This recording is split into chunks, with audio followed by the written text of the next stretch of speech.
During World War II, governments did not try to tell the whole truth. They decided which truth could survive. Everything else stayed classified. This was not a contradiction to be resolved.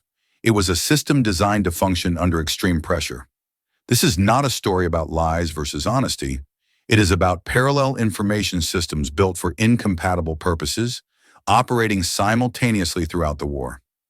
During the Second World War, every major power relied on two distinct streams of information. One was public. It moved through newspapers, radio broadcasts, posters, speeches, and newsreels. The other was internal. It existed in classified reports, staff memoranda, operational summaries, and after-action assessments. These systems were not meant to overlap. They answered different questions. One asked how the population was coping. The other asked whether the war effort was failing. The public system shaped morale and expectation. The internal system guided decisions under conditions of uncertainty.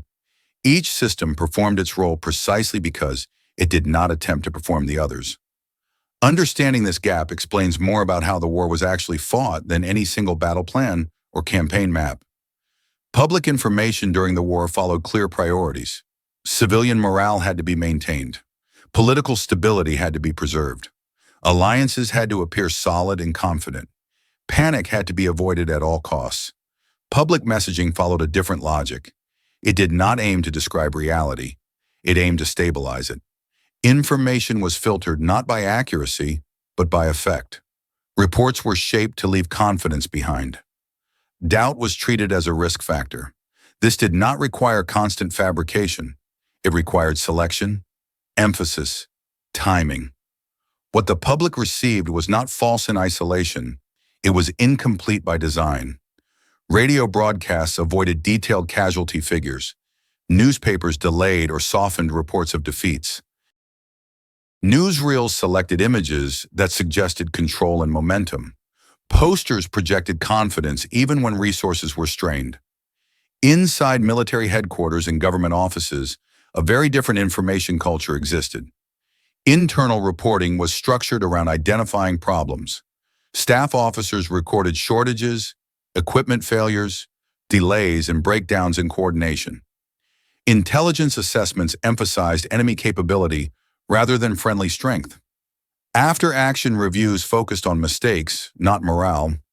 Optimism in internal documents was treated with suspicion. It could lead to underestimating threats. It could justify risky assumptions. It could produce catastrophic miscalculations. Commanders required unfiltered data. They needed to know where supplies were failing to arrive, which units were under strength, which tactics were proving ineffective. Softened language did not help them. Precision did. Internal assessments were revised constantly. Conditions changed rapidly.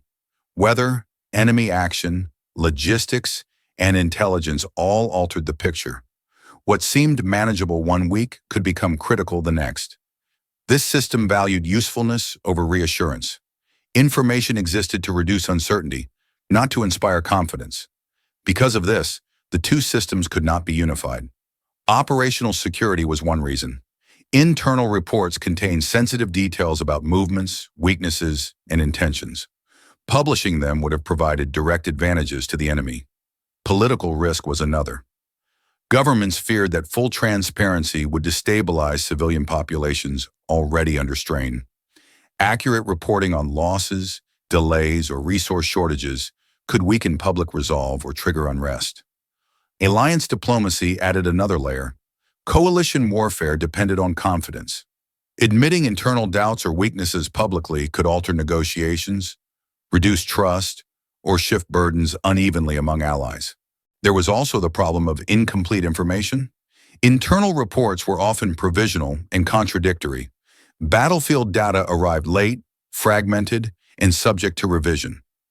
Broadcasting such uncertainty would not have clarified reality for the public. It would have confused it.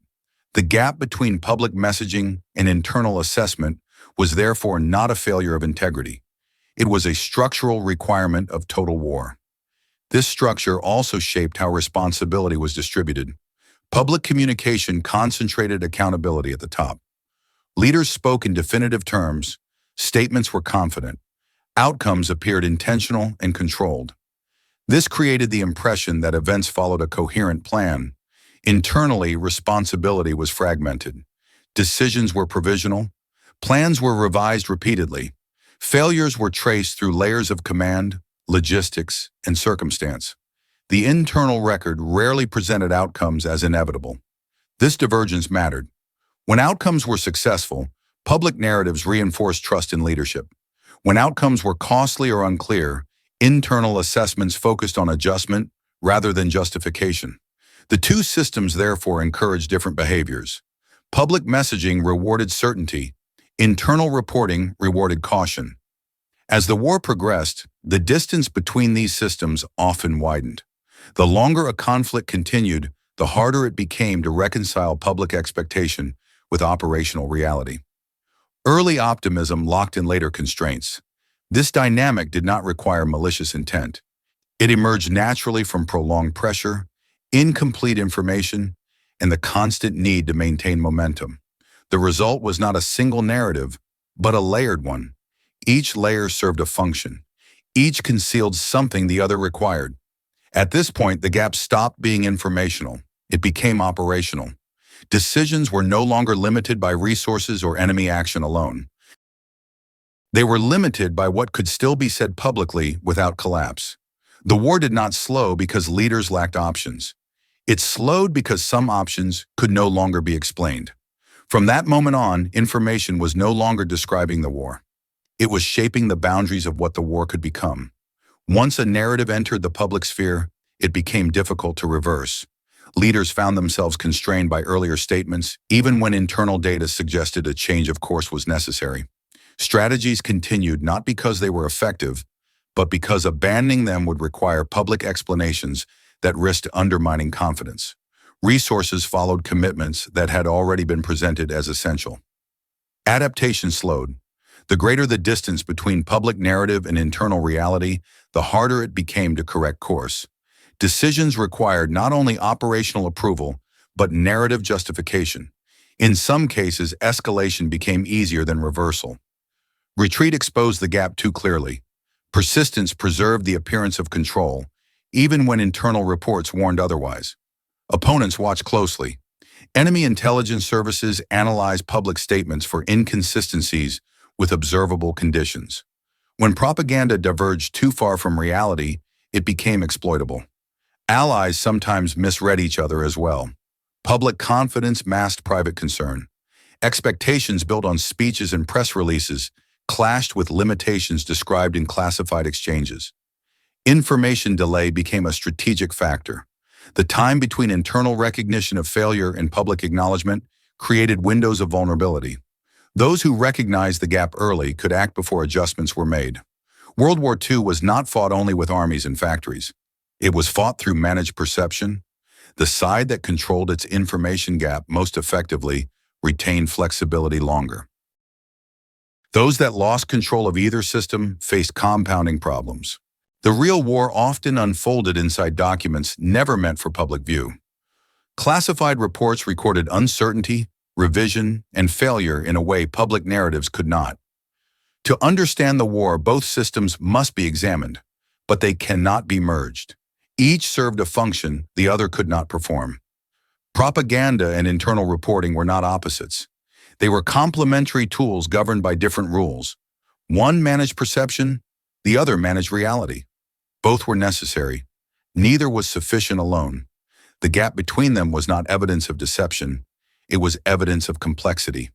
Total war required managing incompatible truths for different audiences at the same time. Modern readers often search for a single unified account. World War II did not produce one. It produced parallel realities that could not safely converge. Understanding this does not weaken the historical record. It clarifies how decisions were actually made under pressure, uncertainty, and constraint. The gap was not a flaw in the system. The gap was the system, and the system shaped the war. If this analysis changed how you think about wartime information, subscribe for more examinations of how history actually functioned, and leave a comment. Do you think transparency is possible during total war? Or does survival require managing incompatible truths?